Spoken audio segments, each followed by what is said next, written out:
తాకట్టులో ఉన్న బంగారాన్ని విడిపించి ఆ రోజు ఆన్లైన్ రేటుకే మేము కొంటాం. Sharma gold company. ప్రతి అవతార పరమార్థం, ప్రయోజనం, పూజా విధానం, స్ఫూర్తిదాయక సమాచారం ఒకే వీడియోలో ఉండాలనే ఉద్దేశంతో మేము చేసే ప్రయత్నమే power of God.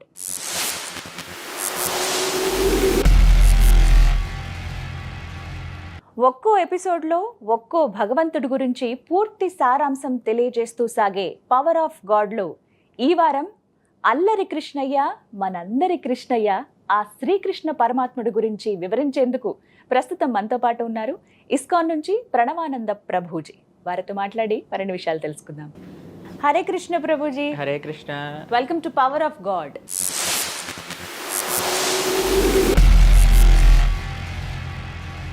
Very new program ఇది. ఇందులో ప్రతి ఒక్క భగవానుడి గురించి, దేవీ దేవతల గురించి, వారి వారి విశిష్టత, అలాగే వారి ప్రత్యేకతలు తెలుసుకోవాలనుకుంటున్నాం. అందులో భాగంగా ఆ శ్రీకృష్ణ భగవానుడి గురించి మీ మాటల్లో వినాలని మరొక్కసారి. అయితే ముందుగా మా ప్రశ్న, అసలు శ్రీకృష్ణ భగవానుడి అవతార విశిష్టత ఏంటి? ఎందుకు ఆయన అవతరించారు? విష్ణుమూర్తి తెలుసు, కానీ ఆయన మరొక రూపంగా కృష్ణుడిగా ఎందుకు మా అందరికీ దర్శనమిచ్చారు, మనందరికీ? వీటి గురించి వివరించండి. భాగవతం చెప్తుంది కృష్ణస్తు భగవాన్ స్వయం అని అంటుంది అనమాట. ఆయన అవతారం కాదు, ఆయన అవతారి. భగవంతుడు సాక్షాత్తుగా శ్రీకృష్ణుడుగా అవతారణ చేశారు, లేదా భగవంతుడే శ్రీకృష్ణుడు. అయితే స్వామి తను ఎందుకు అవతరించారు అని తానే భగవద్గీతలు చెప్పుకున్నారు. పవిత్రానాయ సాధూనా వినాశాయ చతుష్కృతాం ధర్మ సంస్థాపనార్థాయ సంభవామి యుగే యుగే. ప్రతి యుగంలో కూడా నేను సాధువులను, తన భక్తులకి ఆనందాన్ని చేకూర్చడానికి. చాలా మంది అనుకుంటారు ఏంటంటే రాక్షసుల్ని సంహరించడానికి రాముడు వచ్చాడు, రాక్షసుల్ని సంహరించడానికి కృష్ణుడు వచ్చాడు అని అనుకుంటారు. కానీ రాక్షస సంహారం ఆయన ఫస్ట్ ప్రియారిటీ కాదనమాట. ఫస్ట్ ప్రియారిటీ తన భక్తులకి ఆనందాన్ని ఇవ్వడానికి, తన భక్తులతో లీల చేయడానికి, తన భక్తుల యొక్క ప్రేమను ఆస్వాదన చేయడానికి. సెకండ్ రీజన్ భక్తులని కష్టపెట్టే వాళ్ళని నిర్మూలన చేయడానికి. దాని తర్వాత ధర్మాన్ని స్థాపన చేయడానికి. ధర్మం అంటే ఏమిటి? ధర్మస్తు సాక్షాత్ భగవత్ ప్రణీతం. భగవంతుడు చెప్పింది ధర్మం. ఇది ధర్మమా అది ధర్మమా అని అంటే స్వామి ఏది మనకి చెయ్యమంటారో అది ధర్మము. కాబట్టి ధర్మాన్ని ప్రతిష్టాపన చేయడానికి భగవంతుడు ఆవిర్భవించారు కృష్ణావతారంలో. కృష్ణుడు ఆవిర్భవించిన ఆ సంఘటన భాగవతంలో ఎంతో వైభవంగా ఉంటుంది.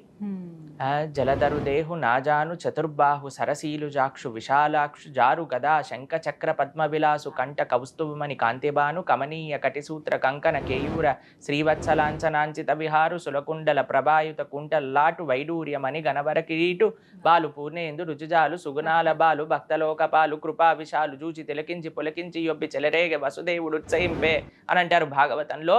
అంత ఆనందకరంగా భగవంతుడు ఆవిర్భవించారంటే దేవకీ గర్భమున. కానీ మీకు ఒక విషయం చెప్తానండి, భగవంతుడికి పుట్టుక అనేదే ఉండదు. అజాయమానో బహుదా విజాయతే అని అంటుంది శాస్త్రం. పుట్టుక లేనివాడు వివిధ రూపములలో ఆవిర్భవించారట. ఎందుకు ఆవిర్భవించారో తెలుసా?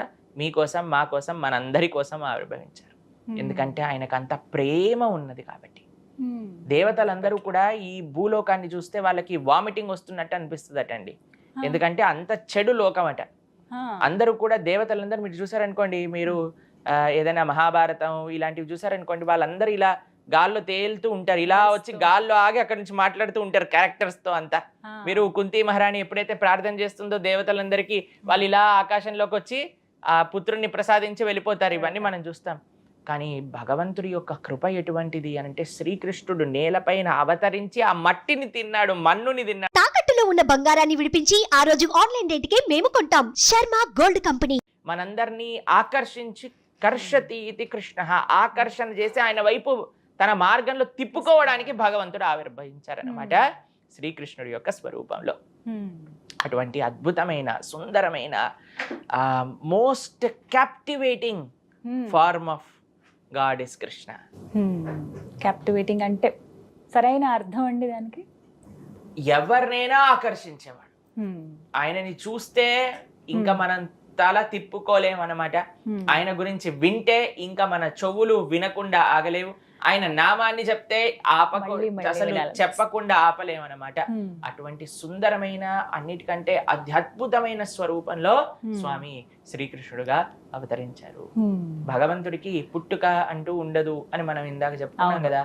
ఎలా అయితే సూర్యుడు ఉదయిస్తాడో అస్తమిస్తాడో భగవంతుడు అవతరిస్తారు, అవతార పరిసమాప్తి చేస్తారు. అంతేగాని స్వామికి పుట్టుక మరణించుట ఇలాంటివి ఉండవు. మనం సూర్యుడిని ఎప్పుడైనా ప్రొద్దున పూట పుడితే సూర్యుడు పుట్టాడు, రాత్రి కనిపించకపోతే మరణించాడు అని అంటామా? నీకు కనిపించట్లేదు కానీ ఎవరికో ఒకళ్ళకి కనిపిస్తున్నారు, అంతే కదండి. అలానే చెప్తాం కదా, అయ్యా నీకు కనిపించట్లేదు అంటే మాత్రం చేత మరణించినట్టు కాదయ్యా, ఇంకెక్కడో ఆయన తన వెలుగుని పంచుతున్నారు. అలానే భగవంతుడు ఆవిర్భవిస్తారు, భగవంతుడు అవతార పరిసమాప్తిని చేస్తారన్నమాట. ఇది విశేషం. కృష్ణుడి స్ట్రెంగ్త్ అని అంటే ఏం చెప్తారండి? What is the strength of lord Krishna? ఒక ఆయన మాతోటి మాట్లాడుతూ ఒక విషయాన్ని చెప్పారు. ప్రభుజీ, మనం అందరు దేవి దేవతలను చూసారనుకోండి, ఒకళ్ళు త్రిశూలం పట్టుకుంటారు, ఒకళ్ళు వివిధ ఆయుధాలు ధరించి ఉంటారు, ఇంకొకళ్ళు ఖడ్గాన్ని ధరించి ఉంటారు. అలా అందరూ ఏదో ఒక ఆయుధాన్ని, ఒకళ్ళు బాణాన్ని ధరించి ఉంటారు. అలా అందరూ దేవి దేవతలు కూడా ఒక్కొక్క ఆయుధాన్ని ధరించి మనకి దర్శనమిస్తారు. కానీ కృష్ణుడు మాత్రం ఫ్లూట్ని పట్టుకుంటారు. కృష్ణుడికి అన్నిటికంటే గొప్ప స్ట్రెంగ్త్ ఏమిటి అని అడిగితే ఆయన అందమే ఆయనకి స్ట్రెంగ్త్, ఆయన యొక్క లీలనే ఆయనకి స్ట్రెంగ్త్, ఆయన యొక్క రూపమే ఆయనకి స్ట్రెంగ్త్, ఆయన యొక్క నామమే ఆయనకి స్ట్రెంగ్త్. ఇంకే కొత్త స్ట్రెంగ్త్ అవసరం లేదు ఆయనకు చూపించుకోవడానికి. మా ఆచార్యులు అంటారు, పొరపాటున కానీ మీ జీవితంలో మీరు ఇంకా ఎటువంటి భౌతికమైన విషయాలను పొందాలి అని అనుకునే ఇచ్చ మీకు కానీ ఉంటే పొరపాటున కానీ బృందావనానికి రాకండి అని అంటారు ఆయన. పొరపాటున కానీ బృందావనానికి వస్తే కేశీ ఘాటికి మాత్రం అసలు వెళ్ళకండి అని అంటారు. ఎందుకు అని అంటే అక్కడ కృష్ణుడు త్రిభంగ స్వరూపంలో నించుంటాడు. ఆయనను ఒకసారి మీరు చూస్తే ఇంకా జీవితంలో దేని గురించి కూడా మీ మనసులో ఆసక్తి ఉండదు, కాబట్టి బృందావనానికి వెళ్ళొద్దు అని చెప్తారనమాట. ఎందుకు అని అంటే కృష్ణుడి యొక్క రూపం అటువంటిది, కృష్ణుడి యొక్క నామం అటువంటిది, కృష్ణుడి యొక్క లీల అటువంటిది అనమాట. ఒక్కసారి కానీ కృష్ణుడు కృష్ణ గ్రహీతాత్మ అని అంటారు ప్రహ్లాదుని. మనందరం ఈ ప్రపంచంలో ఏ గ్రహం అండి మమ్మల్ని, మాకు ఈ నడుస్తుంది, ఏలనాటి శని నడుస్తుంది, రాహు దశ నడుస్తుంది, కేతు దశ నడుస్తుంది అంటారు కదా. భగవద్భక్తులకు కూడా ఒక గ్రహం పట్టుకుంటుందట. ఏ గ్రహమో తెలుసా? ప్రహ్లాదుని పట్టుకున్న గ్రహం కృష్ణ గ్రహీతాత్మ, కృష్ణుడు అనే గ్రహం పట్టేసుకుంటుంది అనమాట. ఎప్పుడైతే కృష్ణ గ్రహం పట్టుకుంటుందో ఇంకా ఏ గ్రహం ఏం చేయలేదు అటువంటి భక్తుడిని. ఒకసారి కృష్ణ గ్రహం పట్టుకుంది అనుకోండి, ఇంకా మనం ఆ గ్రహం యొక్క బారి నుంచి మనం విడిచిపెట్టుకు వెళ్ళలేము. ఎందుకంటే మనం చూస్తాం ఏలనాటి శని అంటే 7.5 years ఎంతో ఉంటదని చెప్తారు. అయితే 7.5 అంటారు కదండి, 7.5 years. కానీ భగవంతుడి గ్రహం అలా కాదండి, జన్మాంతరాలకి మనతో పాటే ఉంటాడు. మనల్ని ఆయన దగ్గరికి తీసుకెళ్లేంత వరకు వదిలిపెట్టరు అనమాట. అది భగవంతుడి యొక్క కరుణ, అది భగవంతుడి యొక్క కృప. కాబట్టి కృష్ణుడి యొక్క స్ట్రెంగ్త్ ఎక్కడుంది అని అంటే, భగవంతుడు అని అంటే ఒక నిర్వచనంలోనే షడ్ ఐశ్వర్య సంపూర్ణులు అని అంటారు భగవంతుడు. అంటే అఖిల సౌందర్యం. ఈ ప్రపంచంలో అందరికంటే పెద్ద అందగాడు మన్మధుడు అని అంటారు, క్యూపిడ్ అని అంటారు. ఆయన కృష్ణుడిని చూస్తే కళ్ళు తిరిగి కింద పడిపోతాడట, అంత అందంగా ఉంటారు. మదన్ మోహనుడు అని అంటారు. మన ఇస్కాన్ హ్యాబిట్స్ లో ఉండే డీటీ పేరు రాధా మదన్ మోహన్ జీ. మదన్ మోహన్ అంటే మదనుని కూడా మోహించిన వాడు అనమాట కృష్ణుడు. All beauty, all strength. ఇప్పుడు ఎవరైనా 200 kgs ఎత్తుతారు, 300 kgs ఎత్తుతారు, 500 kgs ఎత్తుతారో లేదో తెలియదు. కానీ కృష్ణుడు గోవర్ధనాన్ని ఎత్తి పెట్టుకున్నాడు, అది కూడా ఎడమ చేతి చిటికిన వేలుతో. ఎంత స్ట్రెంగ్త్ ఉందండి. All knowledge. ఒక బ్యాటిల్ ఫీల్డ్ లో, ఒక యుద్ధం జరిగే ప్రదేశంలో ఆయన 700 శ్లోకాలు భగవద్గీతను ఉపదేశం చేశారు. ఎటువంటి గీత అంటే 5000 సంవత్సరాల తర్వాత ఇంకా అందరూ అధ్యయనం చేస్తున్నారు భగవద్గీతని. All knowledge. దాని తర్వాత ఆల్ ఫేమ్. ఎప్పుడు కూడా శాస్త్రాలన్నీ కూడా భగవంతుణ్ణి ఎన్ని శ్లోకాలతో పొగిడినా కూడా సరిపోవట్లేదు అనమాట. అందుకే ఉత్తమ శ్లోక వార్తయ అని అంటారు. అన్నిటికంటే గొప్పవైన విషయాలు భగవంతుడి గురించి చెప్పినా సరే ఆయన యొక్క వైభవాన్ని చెప్పలేకపోతున్నాము. దాని తర్వాత ఆల్ వెల్త్. ఇప్పుడు చూడండి, ఈ ప్రపంచంలో లక్పతి ఉంటారు, లక్షాధికారులు అంటారు, కరోడ్పతి ఉంటారు, కోటీశ్వర్లు అని అంటారు. కానీ కృష్ణుడు మాత్రం లక్ష్మీపతి. కాబట్టి ఆయనకి ఇంకా ఈ ప్రపంచంలో ఉండే వాళ్ళకి ఏమైనా సంబంధం ఉందా? ఎవరైతే అందరు అనుగ్రహం కోసం పడుతున్నారో, లక్ష్మీదేవి అనుగ్రహం కావాలి, లక్ష్మీదేవి అనుగ్రహం కావాలి, అటువంటి లక్ష్మీపతియే శ్రీకృష్ణుడు. అన్నిటికంటే ఈ 5 లక్షణాలు చెప్పుకున్నాం కదా, 6వ లక్షణం ఆల్ రెనౌన్సియేషన్ అంటారు. పూర్తి వైరాగ్యం కలిగిన వాడు. మీరు చూడండి, అంత గొప్ప రాముడిని కూడా అయ్యా నువ్వు అరణ్యానికి వెళ్ళాలి, సరే అయ్యా వెళ్ళిపోతాను, ఎప్పుడైనా బాధపడి నాకు ఈ అధికారం ఉంది, నాకు ఈ రాజ్యం కావాలి అన్నారా? స్వామి ఆదేశం, పితృవాక్య పరిపాలన, వెళ్ళిపోయారు. అంత గొప్పవాడైన కృష్ణుడు అర్జునుడు తన భక్తుడికి రథసారిథ్యం చేయడానికి రెడీ అయిపోయారు. కాబట్టి ఇటువంటి ఐశ్వర్య సంపూర్ణులే భగవంతుడి యొక్క పరిపూర్ణ స్వరూపము. అందుకే శ్రీకృష్ణుడిని మనం శ్రీ భగవాన్ ఉవాచ అని భగవద్గీతలో భగవంతుడి యొక్క వైభవాన్ని స్మరిస్తూ ఉన్నాం. శ్రీకృష్ణ అవతారం నుంచి ప్రతి ఒక్కరు నేర్చుకోవాల్సింది ఏంటండి? ఏం తెలుసుకోవాలి అసలు? రాముడి యొక్క అవతారం నుంచి అందరికీ ఒక విషయం చెప్తారు, ఎలా మానవుడు తన జీవితాన్ని ఆచరించాలో రాముడు ఆచరించి చూపించాడు అని. కృష్ణుని మనం ఇమిటేట్ చేయలేమండి. కృష్ణుని ఇమిటేట్ చేయాలి అని అంటే గోవర్ధనాన్ని ఎత్తి పట్టుకోవాలి, కాళీయ సర్పం పైన నృత్యం చేయాలి, పెద్ద ప్రహసన అనే పర్వతం మీద నుంచి దుంకి చూపించాలి. ఇవన్నీ మనం చేయలేము. కృష్ణుడి యొక్క ఆ లీలలను అనుభవించగలుగుతాం, మనం ఆస్వాదన చేయగలుగుతాం, స్వామి యొక్క వైభవాన్ని గుర్తించగలుగుతాం. భగవంతుడు ఎవరు అని అంటే ఆ భగవత్ తత్వాన్ని పూర్తిగా చాటి చెప్పిన వారు కృష్ణుడు అనమాట. ఆ కృష్ణ పరమాత్మ యొక్క లీలలను అర్థం చేసుకోవటం, కృష్ణ పరమాత్మ ఆ లీలల నుంచి ఇచ్చిన సందేశాన్ని తెలుసుకోవటం. ప్రతి ఒక్క లీల ఒక గొప్ప సందేశాన్ని మనకి చెప్తూనే ఉంటుంది. కానీ ఒక మానవుడిగా రాముడిలాగా కృష్ణుడి జీవితంలో మనం ఏమైనా నేర్చుకోవచ్చా అని అంటే ఎన్నో విషయాలు ఉన్నాయి. ఒక స్నేహితుడికి ఎంత ప్రేమను ఆయన చూపించారు. స్నేహం అంటే ఏంటో మనము కృష్ణ సుధాముల యొక్క ప్రేమలో మనం చూడొచ్చు. కుచేలుడు అని అంటారు. అటువంటి బాధ్యత, ఇప్పుడు గృహస్థాశ్రమ ధర్మాన్ని ఎంత గొప్పగా నిర్వర్తించారో అటు రాముడి దగ్గర నుంచి ఎలా అయితే చూడొచ్చో ఇటు కృష్ణుడి నుంచి కూడా అలానే చూడొచ్చు. ఈరోజు పొద్దున మేము ఇన్స్టాగ్రామ్ లో ఒక రీల్ పెట్టామన్నమాట వెన్న దొంగతనం గురించి. అయితే దెన్ హీ మ్యారీడ్ 1600 గోపీస్ అని ఇలా సాడ్ ఫేసెస్ పెట్టారు. నేనన్నా 1600 మంది కాదయ్యా, 16,000 మంది. తర్వాత ఇప్పుడు చూడండి, జనాలు కృష్ణుడు 16,000 మందిని పెళ్లి చేసుకున్నారు అని అంటారు. అది ఎలా తెలిసింది వాళ్ళకి? భాగవత మాధ్యమంగా తెలిసింది. కానీ అదే భాగవతం ఎందుకు పెళ్లి చేసుకున్నాడు, పెళ్లి చేసుకున్నాక ఏం చేశాడు అనే విషయాలు అవసరం లేదు జనాలకి.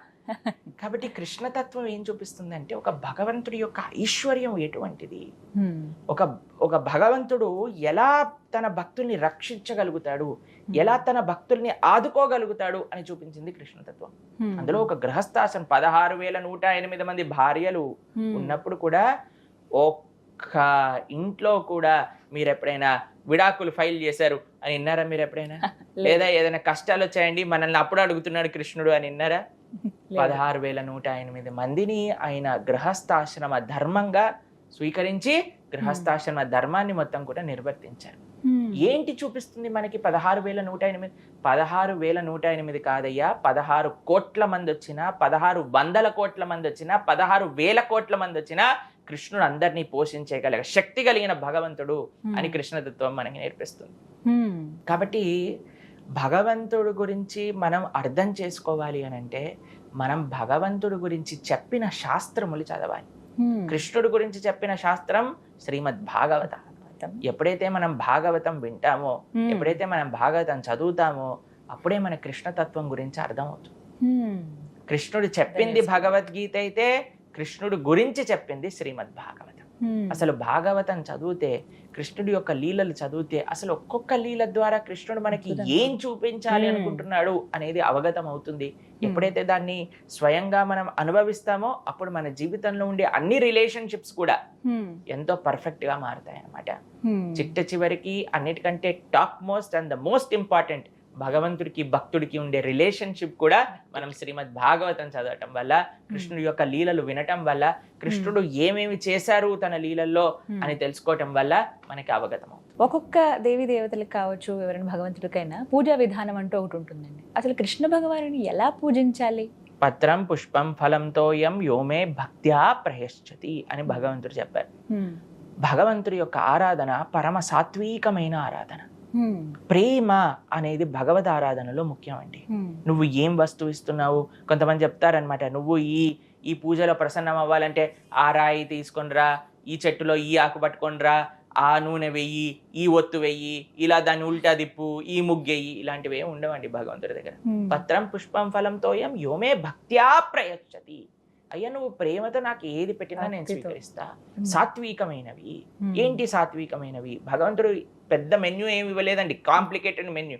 చాలా ఈజీగా చెప్పారు, అయ్యా నాకేమే సమర్పణ చేయాలి. పత్రం, ఆకులు, పుష్పములు, తులసి పత్రములు, ఏవైనా వాటితో చేసిన ఏవైతే మనకి ప్లాంట్స్ అంటారు కదా, ప్లాంట్స్ తో చేసిన ఏదైనా నైవేద్యము భగవంతుడికి యాక్సెప్టబుల్. పత్రం పుష్పం, ఫ్లవర్స్, పూలు ఎంత ఈజీగా దొరుకుతాయండి, ఎక్కడైనా పూలు తీసుకొని భగవంతుడికి సమర్పణ చేయటం. పత్రం పుష్పం ఫలం, ఫలం అంటే పండ్లు.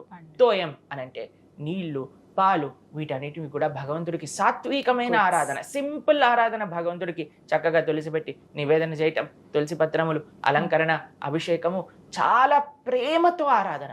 భగవంతుడికి ఏం చేస్తున్నాము అని ఆయన చూడనండి, ఎలా చేస్తున్నాము అని మాత్రమే చూస్తారు.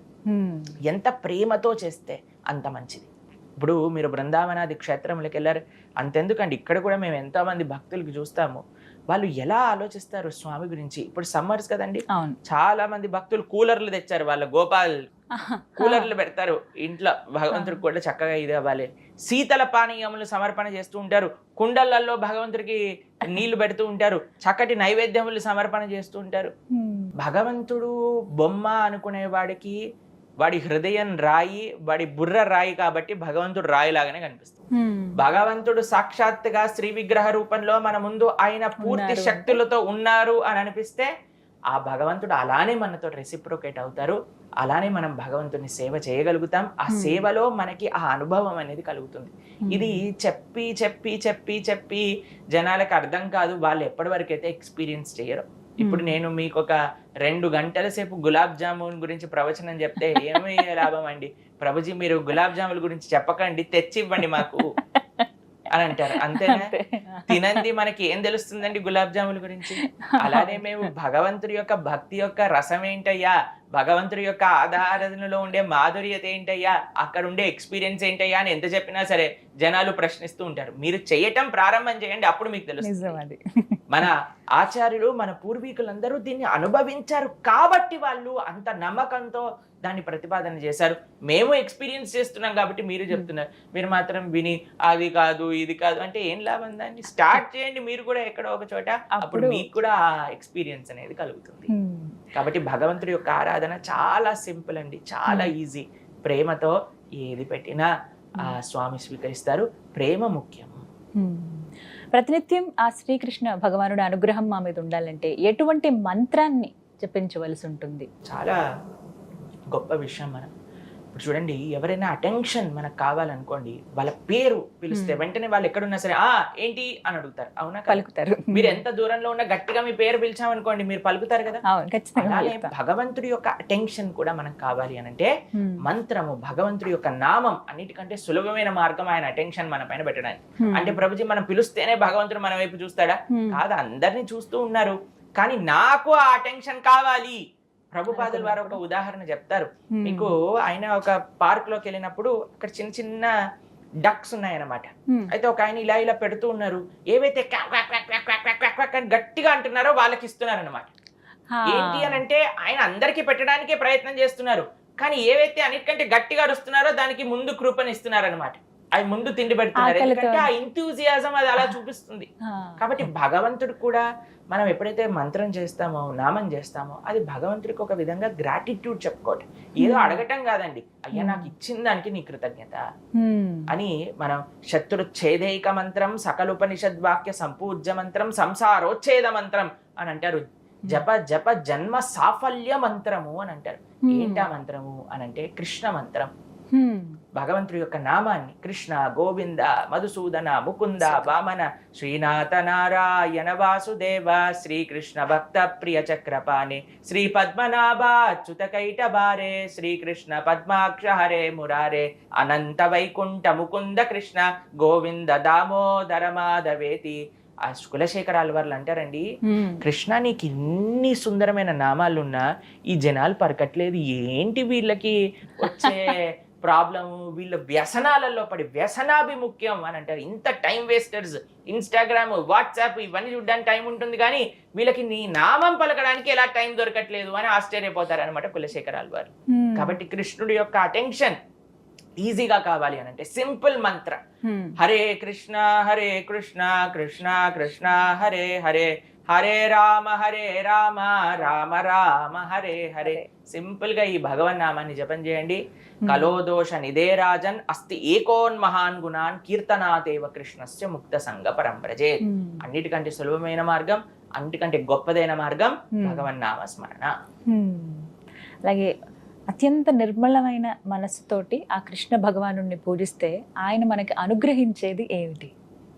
యద్గత్వా న నివర్ధంతే తద్ధామ పరమం మమ అని అంటారు భగవంతుడు. ఈ ప్రపంచంలో మనం ఏది చేసినా, ఎవరిని పూజ చేసినా సరే, యాంతి దేవ వ్రతాదేవాన్, ఎక్కడికి వెళ్ళినా సరే వాళ్ళ దేవత లోకాలకి మనం చేరుకుంటాం. కానీ కృష్ణుడు భగవద్గీతలో ఒక విషయం చెప్పారండి, ఆ బ్రహ్మ భువనాలోక పునరావృత్తినో అర్జున. ఇక్కడ నుంచి బ్రహ్మగారి ప్లానెట్ అంటే అత్యంత టాప్ మోస్ట్ ప్లానెట్ అన్నమాట. ఇక్కడ నుంచి బ్రహ్మలోకం వరకు వెళ్ళినా సరే మళ్ళీ నువ్వు తిరిగి ఈ మర్త్యలోకం అంటే ఈ భూలోకానికి రావాల్సిందే.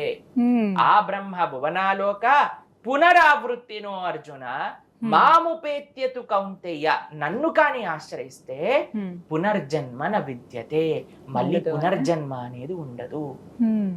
భగవంతుడు తన ధామంలో తన యొక్క సేవ ఇచ్చి మనల్ని ఉద్ధరిస్తారు.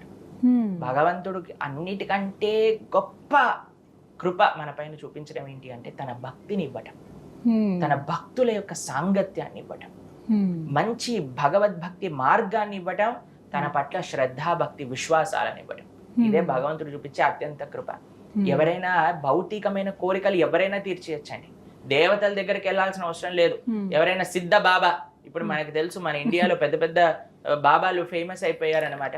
మీరు వినే ఉంటారు, మనం చూసే ఉంటారు టీవీలలో. ఒక ఆయన అయితే మీరు ఆయన ముందెళ్ళి నించున్నారనుకోండి, మొత్తం రాసేస్తారనమాట, ఎందుకు వచ్చారు ఏంటి దాని సొల్యూషన్స్ అంతా కూడా రాసేస్తారు. తెలిసిన మీకు బాగేశ్వర్ ధామ్ అని మీరు పేరు వినే ఉంటారు. సిద్ధులు ఉన్నాయి, వాళ్ళ తాతగారు సంపాదించిన తపస్సు ఈయనకి ఇచ్చారనమాట. కాబట్టి ఆయన ఓపెన్ గా మీరు టీవీలో చూస్తుంటే ఇలా మూటలలో వాళ్ళ తాతగారు జపం చేసిన మాలలని వేసుకుంటారు.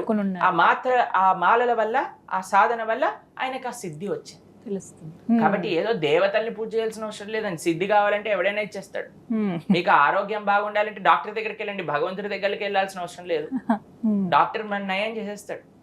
మనకి ఏదైనా ఆర్థికమైన సమస్యలు ఉన్నాయంటే ఈ ప్రపంచంలో ఎవరైనా మనకు ఆర్థికంగా హెల్ప్ చేస్తారు. దానికి భగవంతుడి దగ్గరికి వెళ్ళాల్సిన అవసరం లేదండి. భగవంతుడి దగ్గరికి వెళ్ళాల్సింది భగవంతుడి పట్ల ప్రేమ కోసం మనం వెళ్ళాలి, భగవంతుడి పట్ల భక్తి కోసం మనం వెళ్ళాలి, భగవంతుడి పట్ల నమ్మకం కోసం మనం వెళ్ళాలి. కానీ ఏ భౌతికమైన వీళ్ళు ఒకళ్ళు ఇది ఇచ్చేస్తారు, ఒకళ్ళు అది ఇచ్చేస్తారు, ఒకళ్ళు ఇది ఇచ్చేస్తారు, దానికోసం భగవంతుడి దగ్గర, భగవంతుడు ఏం సూపర్ మార్కెట్ కాదు మనం వెళ్ళాల్సిన సామాన్లు కొనుక్కొని తీసుకొని రావడానికి. భగవంతుడు మనల్ని ఉద్ధరించడానికి, మనల్ని జన్మ మృత్యు సంసార చక్రం నుంచి బయటికి తీసుకొచ్చి ఆ భగవద్ లోకంలో మనల్ని శాశ్వతమైన ఆనందాన్ని ఇవ్వడానికి భగవంతుడిని ఆశ్రయించాలి, కానీ భౌతికమైన కోరికల కోసం కాదు. కృష్ణుడు ఇచ్చిన ఆ శాశ్వతమైన ఆనందాన్ని ఇస్తారు. ఏ ఆనందాన్ని ఒకసారి పొందితే ఈ భౌతికమైన కోరికలు ఎన్నడూ అడగమో అటువంటి శాశ్వత ఆనందాన్ని కృష్ణుడు మనకు అనుగ్రహింపజేస్తారు. అది ముఖ్యం. అందుకే కృష్ణుడు చెప్పారు, సర్వధర్మాన్ పరిత్యజ్య మాం ఏకం శరణం వ్రజ. అయ్యా అన్నిటినీ వదిలేసి, అన్ని ధర్మాల్ని విడిచిపెట్టు, నన్ను మాత్రమే, మాం ఏకం శరణం, నన్ను శరణు వేడు, నేను నీ యొక్క పాపాలన్నిటినీ తొలగించేస్తాను, చక్కగా నేను భగవద్ధామాన్ని తీసుకెళ్తాను. కాబట్టి చాలా మంది అనుకుంటారు ప్రభు కృష్ణుడు ఒక్కడిని ఆరాధన చేస్తే మరి మిగతా వాళ్ళందరూ ఏంటి? కృష్ణుడు మూలం లాంటి వాడు. యథా తరోర్మూల నిచేచనేనా. స్వామి ఆరాధనలో అందరి ఆరాధన ఉంటుంది, స్వామి సేవలో అందరి సేవ ఉంటుంది, స్వామి యొక్క భక్తిలో అందరూ భక్తి కూడా ఉంటుంది. శ్రీకృష్ణ భగవానుడి గురించి, వారి లీలల గురించి మేము మాటల్లో అనేకం విన్నామండి. అయితే భక్తుల పట్ల ఆయన చూపించినటువంటి అనుగ్రహం కావచ్చు, ఆయన చూపించిన ప్రేమ, వాత్సల్యం, ఇవి ఒక 2-3 మీ మాటల్లో వినాలన్నది. కృష్ణుడికి తన భక్తులంటే ఎంత ఇది. దీనికంటే అసలు మీకు ఒక విషయం చెప్పాలా, మీరు ఏదైనా సినిమా చూసారనుకోండి, ఎంట్రీ ఎలా ఉంటుంది హీరోది, ఇంట్రడక్షన్ అని ఓ సుమోలు ఇలా గాళ్ళల్లో లేసేసి మొత్తం సుడిగుండాలు వచ్చేసి అటువైపు కరెంటు పోల్లు పడిపోయి కరెంట్లలో మధ్యలో నుంచి హీరో ఇలా వస్తూ ఉంటాడు. పరిగెడుతూ వచ్చినట్టు. భాగవతం కృష్ణుడి యొక్క ఫిలిం అనుకుంటే కృష్ణుడి యొక్క ఎంట్రీ ఎలా ఉంటుందో తెలుసా అండి? భాగవతంలో ఫస్ట్ కృష్ణుడి గురించి వర్ణించేది భాగవతంలో అర్జునుడి యొక్క రథసారిథి. ఎవరైనా డ్రైవర్ గా హీరో ఎంట్రీ ఉంటుందా అండి ఏదైనా సినిమాలో? కానీ మా స్వామి యొక్క సినిమాలో మాత్రం ఆయన డ్రైవర్ గా ఎంట్రీ ఇచ్చారు. ఎందుకు డ్రైవర్ గా ఎంట్రీ ఇచ్చారు అని అంటే, నాకంటే నా భక్తుడు గొప్ప, నేను ఆయన కోసం కింద కూర్చోడానికైనా రెడీ. మీకు ఒక విషయం చెప్తాను. రథసారిథ్యం అంటే ఏంటో తెలుసా? ముందు GPS పెట్టేసి డెస్టినేషన్ మ్యాప్ చూసుకొని వెళ్ళటం కాదు. కుడి వైపు వెళ్ళాలి అంటే కుడి కాలుతో ఇలా వెనకాల తంతారనమాట. ఎడం వైపు వెళ్ళాలి అంటే ఎడం భుజం పైన తంతారు. ఇప్పుడు పైన అర్జునుడు ఇలా యుద్ధం చేస్తూ ఉన్నారు. ఇప్పుడు కుడి వైపు వెళ్ళాలి అని అంటే కుడి కాలుతో కృష్ణుడు కుడి భుజం పైన తన్నాలన్నమాట. అప్పుడు కృష్ణుడు కుడి వైపు వెళ్ళాలి. అమ్మో. ఎడం వైపు వెళ్ళాలంటే ఎడమ కాలుతో ఎడం భుజం పైన తన్నాలి కృష్ణుడికి, అప్పుడు ఎడం వైపు వెళ్ళాలి. అలాంటి పొజిషన్ లో కృష్ణుడు కూర్చొని రథ సారిథ్యం చేసి తన భక్తుని గెలిపించుకున్నాడు. దీనికంటే పెద్ద ఉదాహరణ ఏంటండి కృష్ణుడికి భక్తులు అంటే ప్రేమ అని? ఎక్కడున్నా సరే ఏ లీలలైనా చూడండి, ఆలవైకుంఠపురిలో ఆలోన సౌదంబులో అని గజేంద్ర మోక్ష లీలలో లక్ష్మీదేవితో వైకుంఠంలో ఆనందంగా ఉన్నాడు. ఒక్కసారి ఒక ఏనుగు భగవంతుని పిలిచేసరికి పరిగెత్తుకుంటూ వచ్చేసారు. లక్ష్మీదేవిని కూడా పట్టించుకోలేదు, పరిగెత్తుకుంటూ వచ్చేసారు అనమాట కాపాడుకోవడానికి. ద్రౌపది దేవి పిలవంగానే వెంటనే చీరిచ్చి కాపాడారు. అసలు ఎప్పుడు తన మనసులో తన భక్తులు భక్తులు భక్తులు మద్భక్త పూజాభ్యధిక సాధూనాం హృదయం మహ్యం, ఎప్పుడు తన భక్తుల గురించే ఆలోచిస్తూ ఉంటాడు. ఆయనకి ఇంకేం ఆలోచనే లేదు ఆయన. ఎందుకంటే ఆయన చేసిన సృష్టి ఎంత బాగుందంటే ఆ సైకిల్లో ఆ సిస్టంలో అది నడుస్తూనే ఉంటుంది అనమాట. కానీ ఈయనేం చేస్తాడు? తన భక్తుల గురించి ఆలోచిస్తూ ఉంటాడు. కృష్ణుడికి ఎంత ప్రేమ, దానికంటే ఇంకొక ప్రేమ. అసలు ప్రేమ భక్త వత్సల్యత అన్నదానికి మారు పేరు కృష్ణ అవతారం. భక్తులంటే ఆయనకి అపరిమితమైన ప్రేమ. అందుకే ఏదైనా మన జీవితంలో అవ్వాలి అని అనుకుంటే కృష్ణ భక్తుడు అవ్వాలి, ఆ ప్రేమను ఆస్వాదన చేయడానికి. అది విశేషం. చాలా చక్కగా వివరించారు Prabhuji. Thank you so much. Power of God ఈ కార్యక్రమానికి మీరు విచ్చేసి చాలా చక్కగా ఆ కృష్ణ అవతారం గురించి వివరించినందుకు ధన్యవాదాలండి. హరే కృష్ణ. ధన్యవాదాలండి.